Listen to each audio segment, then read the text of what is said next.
People love people, and by people I mean bitches, and by bitches I mean me. Love true crime podcasts. I'm going to vaguely describe murders that I heard about and just have you react to them. That is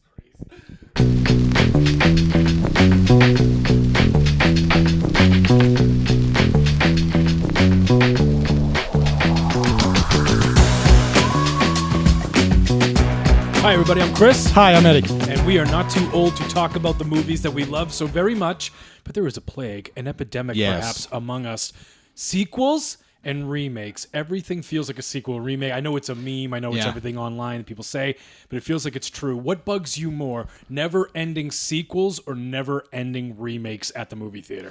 Never-ending sequels bug me more than remakes. Good, because I'll take the other one. Go. So the reason why sequels bug me is that not everything has indefinite stories, and I am perfectly okay if there's a ton of meat on that bone to tell that entire story. The Infinity Saga of Marvel technically took 23 films all the way through to tell that story. And now it doesn't feel like we have a story to tell, so maybe we should have stopped. I agree with that. My thing with sequels is like, I don't mind sequels as much as the never-ending loop of remakes because, like, so the one I'm going to tell you is, like, I don't think we need a Toy Story 5. I think we have a lot of fun and nostalgia. There's something valuable and going away about watching a movie you like again instead of needing an entirely new movie to fill a space. I don't know if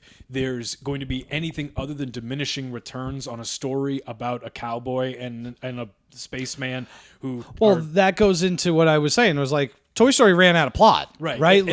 And I think what was like the thing with Toy Story specifically was if you wanted to look at this not just as a fun kids movie, but as a series of films, there was actually this really cool existential through line, right?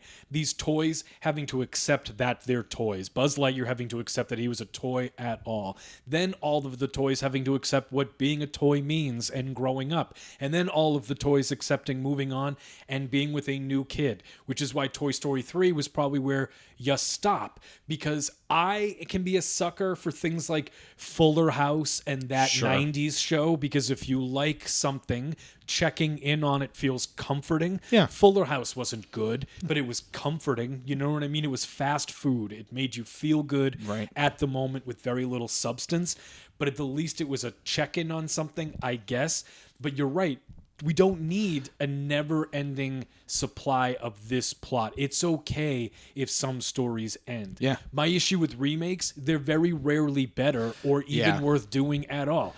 I always felt like this is my like pie in the sky, blue sky, like I really wish that people would do this. I want to remake bad movies. Well, that was exactly what I was going to say to you. Is the problem is that people are taking movies that are either generally okay or pretty well made. Like the most recent one that's coming out is The Crow. The Crow's a good movie. The Crow stands alone. Nobody has been like, I wish that we would make a Crow with 4K cameras. Then it would have been better. The Crow is... The Crow's such an interesting one too because it stands alone as, Bruce Lee's son died during the production of this movie. Shouldn't it just sort of exist and be left alone? It's weird in unto itself. What about a movie? I don't know when it was made. It was the 90s. Let's just say it was 1994. Why get bogged down in details? Why 30 years later is like this needs to be retold with things that they didn't have at the time? It's like you're completely right. You know what we should remake? Bad movies. Like the first Power Rangers movie with an unfinished CGI Megazord. Like the first draft, like this is the editor showing you like, this is what it'll probably kind of look like. And then they hit done. You know what I mean? If you want to remake that kind of movie that clearly had something to it, but huge, a movie that was worth remaking, Mortal Kombat. I don't know if they crushed it or not, but Mortal Kombat 2 is laughably bad. So we can remake that, but the average thing is I feel like in 2027, we're going to celebrate the 30th anniversary of Titanic with a remake. And it's like, I don't know. I think that movie did pretty good. Yeah, that's my big problem with that is like, we're remaking good movies. I don't need you to remake a movie that did well. I really want you to take a stab at something that had potential but wasn't great. One of the movies that I think is one of them is Zack Snyder's Sucker Punch. Right? It is a convoluted mess of a movie. And I think that if somebody was like, oh, there's enough like action and fun and intrigue that we could do something with this, you know, bring it back into the machine and then try to tell it with a new voice, maybe it comes out better. Right. And you know what didn't need to that? Willy Wonka and the Chocolate Factory. Yeah. A prequel. A perfect movie. Sure. I like the 1970s one is perfect. Nobody needed another one. Just rewatch that one. It's still good. The craziest part is that goes into a completely different situation. Like Stephen King hated the Stanley Kubrick Shining movie so much so that he like signed off on the like TV movie, and it was more like accurate to the book. Okay. And so like Stephen King hates the Kubrick's Shining movie because it's not his book. Wow. And it's just like, yeah, but like, I don't know. It's a good movie. Right. But they kind of nailed it. You know what I mean? Yeah. And the thing with remakes is it almost feels like not the remakes should be fewer and fewer and far between. So like you could get bogged down in the whole thing where it's like, you know, it's not a great movie, The Cat in the Hat. And you know what we should do? Chalk it up as a loss. That maybe in our lifetime we'll never get a great Cat in the Hat movie. Sure. And we need to learn how to live with that. Yeah. You know what I mean? And we don't need to You didn't love the Mike Myers cinematic masterpiece? You can't believe they didn't turn a 16-page book where every page has 4 sentences into a Four words. 4 words into a full-length motion picture. Yeah, weird. You know what I mean? Where the Cat in the Hat was like sort of murdery vibey. You know what I mean? These two kids are sitting inside bored because it's raining. This cat shows up and destroys their house. Yep. Which is also the book, to be fair. Like, the cat's kind of an asshole. But at the same time, it's like... What's the plot? Like the Grinch was a good there's good a character arc with like a whole thing to it, but like are you gonna make one about Hop on Pop? Yeah, because right. all they do in that book is Hop on Pop. Sure. How am I gonna get through 90 minutes? You know what I mean? Right. But like that's the thing with remakes is some things you need to let go. Again, I'm gonna accept that I might never ever go to the theater with a big bag of popcorn and enjoy a Cat in the Hat movie, Sure. and we just got to be okay with that. Yeah. But you know what else is frustrating though is like.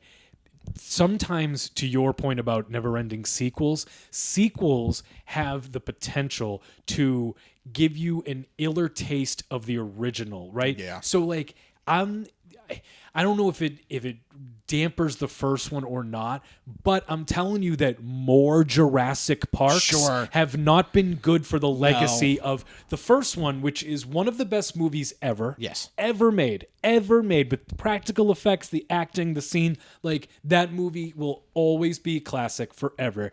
And while Jurassic World 8, you know what I mean? Yeah. Chris Pratt cannot believe we're going back. You know what I mean? Sure. Is not kind to the name Jurassic Park. Does that make sense? Yeah. You know what's actually really funny? Because something similar happened to Fast and the Furious. Because Fast and the Furious, that franchise has had so many sequels that it's like they almost might do a crossover with Jurassic World where Dominic Toretto has to outrun a velociraptor in a Dodge Challenger. I was going to ask you, have the Fast and the Furious taken on a Tyrannosaurus yet? I don't think so. Okay. I think they have been to space, but I'm not sure. I think that's right. I think they've been to space. I'm not sure. But the first movie, The Fast and the Furious, is such a good movie. The original one, because it's basically Point Break. It's a remake of Point Break. And that's the problem that I have with a lot of remakes, is that they are movies that would otherwise be good, but they're saddled with the legacy of something else. And the Point Break is an amazing movie. Keanu Reeves, Patrick Swayze. The Surfers, yeah. The Surfers, right? And beat for beat, it is the same for Fast and the Furious. Paul Walker is an undercover cop. He's going to go into the street racing gang. Dominic Toretto is boosting DVD players because that was the hot commodity back in the like $600 in 2001. yeah, you know. And so beat for beat, it's the same movie, but The Fast and the Furious is able to stand on its own because Paul Walker isn't playing Johnny Utah. Yeah, sure. And so there's no comparison to Keanu Reeves. And then they remade Point Break much later, and it was due to garbage. Yeah. Because it was saddled with all of the expectation of the original one. And maybe not only just the expectation, but all of the things for like what you could say about the Fast and the Furious was like, this was a guy, let's just say the filmmaker, who watched Point Break and was like, this is an awesome movie, but I wish they didn't, and I wish they didn't, Right. So in my movie, they don't have to, because it's not called Point Break. And like, if you remake, you know, Batman Begins and you call it Batman Begins, I have to Batman Begins again. Exactly right. I have to use the Penguin, but I don't want to use the Penguin, so I'm going to make my own movie. Yeah. Batman adjacent kind of idea where like because I don't have to do the Point Break stuff beat for beat, my movie is going to be a little different without the restrictions. Right. If I am to do a remake, it is expected to have the same twist, have the same conclusion, have the same character arcs, have the same jokes.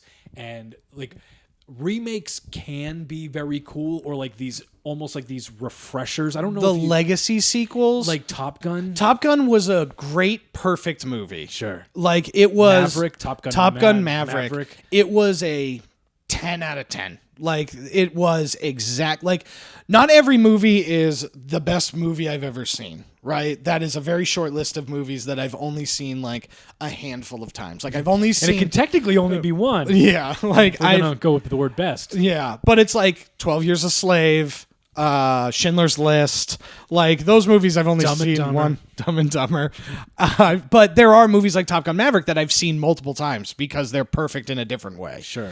And that you can be thoroughly entertained by a movie without needing to break it down for its mise en scène. Yeah, right. You know what I mean? Like you can just go like, this is awesome. Right. And what I think was so great was spiritually Top Gun Maverick was all of the bits that I fondly remembered from Top Gun. Sure. Like they didn't play volleyball shirtless, all oiled up, but there was a volleyball shirtless-esque scene. But it's also like what that movie was probably this great hybrid of what we're talking about, because it wasn't called Top Gun, where like this guy is playing Tom Cruise's character of Maverick, in which there's a character named Goose who will have an ejection Malfunction, and it'll be a hard like spoiler, right? Yeah, I think on a 40-year-old movie we're clear. But like that is the difference. Like Top Gun Maverick is again Fuller House, right? We're Fuller House, and Top Gun Maverick is probably a little better than Fuller House. Yeah, it's a little better. All right, you got me.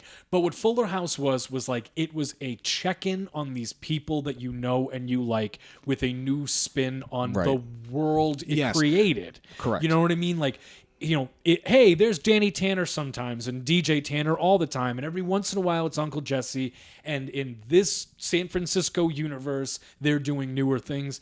And I like check-ins and pop-ins and stuff. The legacy sequels don't bother me nearly as much as, like I said, The Crow. A movie that could have just stood alone and been fine. And I don't know why we insist on every 25 years just making something to do it. And it's really stupid because, like, we used to do the sequels.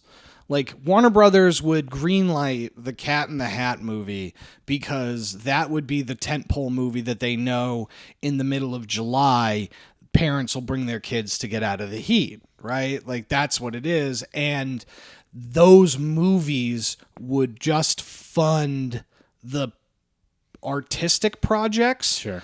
And we don't do that anymore. Yeah. And so I think that was always the trade-off from like the audience, where it's like, yeah, we're going to get another sequel to another action movie or another superhero movie, but this is how we get Out. Like Get Out gets funded off of, and I don't know if this is actually true, I'm just using these movies as an example, but it's like off the back of the Avengers. Yeah. Get Out gets greenlit. Yeah, we're making Shrek 4 because we really want to make The Birdman. Yeah, you know what I mean? right. Or whatever movie that was. And like, this is the kind of movie that probably isn't self-funding. So please go see Shrek 5. Yeah, we're taking the risk on the like Ben Affleck passion project about a bunch of people who were trapped in an embassy that was under siege. And we did that because Ben Affleck played Batman in the Justice League movie. That's the trade-off. And we're no longer getting the artistic end of that trade-off, which is unfortunate. And I think if you can continue to go to the well of remakes and sequels over and over and over again, the odds of a artistic well drying up become, it almost feels like you're not even trying anymore as if it's already there. And I know, just a quick note, that like there have been some newer original movies that have not done well recently. John Krasinski just released a movie, it was called like Imagine It or something like that. Yeah. And that had a big budget and a lot of expectations that did not do well. Yeah. Ryan Reynolds' movie was it The Fall Guy? That movie that was Ryan Gosling. Ryan Gosling's movie, that did not do well. Sure. And meanwhile, you know what just will do well? Deadpool and Wolverine, my friend. And you know what? Like, I'm not even telling you it won't be a good movie. It probably will be a good movie. It's just, I feel like the days of like, we talk about Jurassic Park, Lost World 8. Jurassic Park, and I know it was based on a book, right? I know Steven Spielberg didn't sit down and come up with that idea. It's right. Sure. So it's a book. Got it. But that idea, like just an original cool concept. Yeah. I feel like we don't do enough of those like nucleuses to build a world. Now it's just like, again, if we have something that we know you guys already like and we make a sequel and we slap, like Madam Web. I mean, my God in heaven. That is a completely different thing that drives me up a wall. So you know why Madam Web. She can't climb a wall, but she tried because how do you know you can't climb a wall unless you try? Is a line from the movie. How do you know? How do you know you can't climb a wall unless you try? And then she tries, and guess what? She can't. So that is even more egregious than just pumping out sequels. That movie That movie's a lie. It only existed so that Sony could keep the film rights to Spider-Man. Yeah. They have to make one. They have to make a Spider-Man movie every so many years in order to keep the license so that it doesn't revert to Disney. And so instead of making Spider-Man movies and being bad at it, they let Disney do it because they also get a hefty chunk of the return on that movie because they own the film rights. Mm-hmm. And so Disney basically just wants to be able to use Spider-Man in the Avengers and stuff and then like make good movies to like keep him relevant. But Sony makes most of the money, which is so fun. And then in turn, what Sony does is takes all of Spider-Man's villains and makes terrible movies about them because technically they're Spider-Man movies, and that keeps the clock ticking. Like Venom. And like Madam Web is a great example of like just a movie that it like, you want to talk about not only the bare minimum, it's between the ADR, the voice dubbing, the script, the performances. It's like they are only in their costumes in like one dream sequence and like near the end of it. Like it's almost like this is intentional. Like this is like passive aggressive. This is so bad it feels passive aggressive. Right. You know what I mean? And until maybe, and that's the thing is that what sucks is because I don't even know if John Krasinski's movie was any good, and I'm shame on me, I didn't go either. But until those kind of movies do succeed, until like you mentioned Get Up, I love Get Out. I love Get Out. I love Nope. Yeah, Jordan Peele movies are great. Us, like, outstanding. I haven't seen Us yet. I really want to see that. But like Nope, movie's called Nope, right? That's the alien one, right? Like the one where you like don't look up and everything. Yeah. That movie, it took me on a different ride than I thought it would. But I really enjoy his filmmaking, and I hope that people like that and movies like that have a chance because what he's making, Jordan Peele's a great example of like guy doing original concepts, original ideas. And I just would much rather see something like that and maybe it not be comforting as, Deadpool 11, but getting a good, honest opportunity. I think also that the medium is shifted, right? Like when we were children, the golden medium was movies, right? It was these big tentpole, larger than life film. And I think now that television has kind of caught up and you look at something like a Game of Thrones, and I know that that didn't end particularly satisfying to people, but you're talking about the budget of a major motion picture for every episode.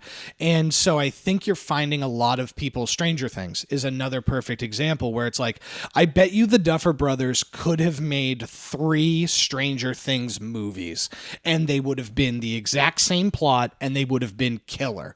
But TV is now the dominant medium. These streaming services are the dominant medium. So having that be where the creative ventures are, and you're seeing more risks there. You know, you're always going to get your procedural, like, you know, network dramas, but you're seeing a lot more stuff like Stranger Things kind of get greenlit and different movies like that. And so I think I really want movies to come back because I love movies so much. But I do feel that there are plenty of things being created by really creative people if you look for it. And it is interesting too because like it's this great irony where I almost feel like TV is more catered for like our millennial Gen Z, even like Gen X kind of ADD mindset. The irony being that like we could easily binge a 6 hours worth of a half hour at a time show, but like going to a 2-hour movie feels like who has the time? I think that the pandemic had a huge part of that, you know, being locked in and like, you know, we're sitting in front of one right now. I have one of these where it's like, this is a 4K television. Yeah. And with a lot on it. Yeah. Entertainment, like your options with the apps.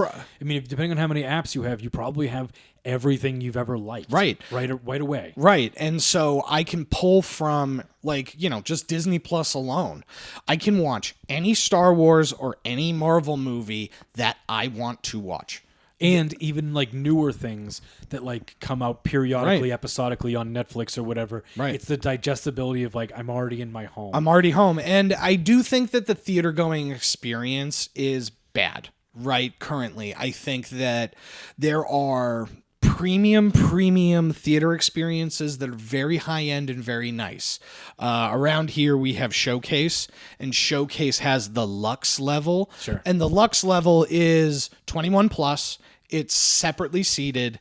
It's alcohol. You have a waiter, so you can order stuff either on an app or by a button. And a guy Fruity will come. Pebbles fried chicken. That's real. That's true.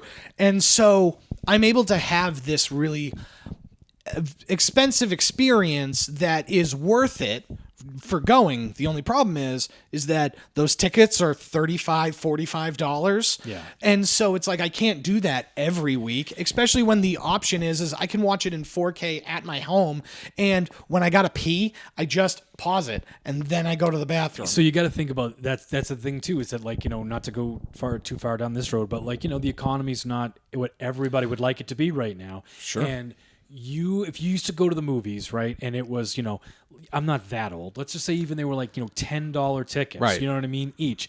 All right, $10. You have a date. You're at $20. You have a popcorn. You have some drinks. You're at $40. You know what I mean? Sure. Maybe after the whole movie going experience with candy, whatever, it was a $50 night to bring a date and go to the movies, right? And roll the dice that Will Smith's not going to let me down. And that these men in black and I are going to have ourselves a fun 90 minutes, right? Right. And that now turns into, you're right, if you want a basic seat, it's $20 each. If you want these nice, like, ooh, honey, nice night out, I'm at $70 before the popcorn, before the food. Now, all of a sudden, I'm going to the movies before you think about gas for $100 to take a girl.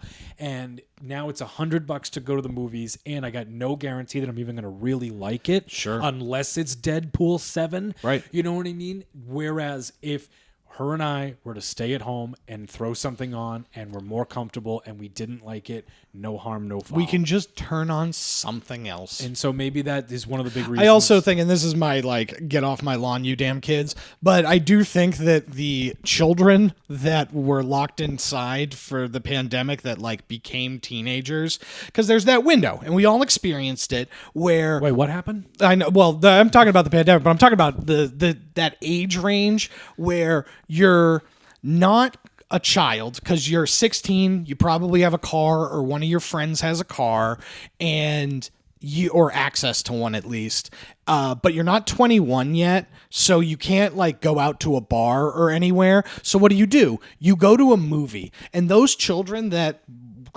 became 16 to 18, they're just feral because they were locked inside for 2 years. Yeah, sure. No, I totally understand that. And I think that, like, it's tough because we go back and forth with, like, well, why are there so many remakes? Is because it's the only thing that people go and see. And so the original titles are dying off. But I think that I don't know what the answer is. I just really hope that we don't make Toy Story 6. And I really am not kidding that I hope that in a couple of years that it's not like we're going to make Titanic again. Yeah. Nobody thought like we should. Nobody looked at it and been like, but if only, you know what I mean? And instead of like somebody sitting down and coming up with like an idea as cool as the Terminator, we're much more likely to get Terminator 11. Ugh, I know. And Terminator 2 is so good. Terminator 2 is one of the best movies ever made. And one of that rare example of like a sequel outshining its predecessor. Yeah. And then T3 is okay and the rest of them are bad. And I mean, and just like to my original point with Jurassic Park, all of these sequels, like Terminator 2 is one of my favorite movies. Yeah. Terminator 1 isn't. Terminator 2 is. But all of these sequels have not been kind to one of the best movies ever because they all share the name. Yeah. You know what I mean? And it's just I am so tired of the remake sequel cycle that we find ourselves in, but I'm not tired of talking to you, and we're never too old to talk to you. We want to know what you think. Do you like sequels? Do you like remakes? What is your favorite sequel? What's your favorite remake? If you had to make a sequel or a remake to a movie, what would it be? And we'll tell you whether or not that's a good or stupid idea. I'm Chris. I'm Eddie. And we're not too old to talk about the movies, to enjoy ourselves, and we appreciate you very much for watching. Do everything the internet tells you to do with thumbs and likes, etc. And we'll talk to you all soon. Bye.